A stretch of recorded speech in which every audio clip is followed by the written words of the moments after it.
Barça çempionluğa yakın. Real bolsa dawa jenjellerden soň ala tarmak bolup ýör. Ine bulam dynç günüň esasy wakaty.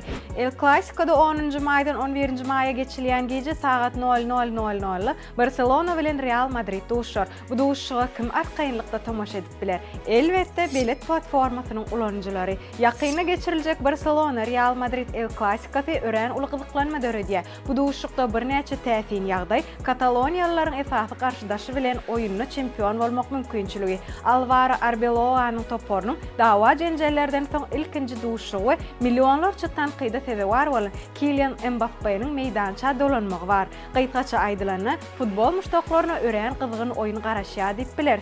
Barcelona öz meýdançasyny Real Madrid'i kabul eder. Real Barcelona'nın ilkinji gezek El Clasico'da çempion bolmagyna ýol berermikä?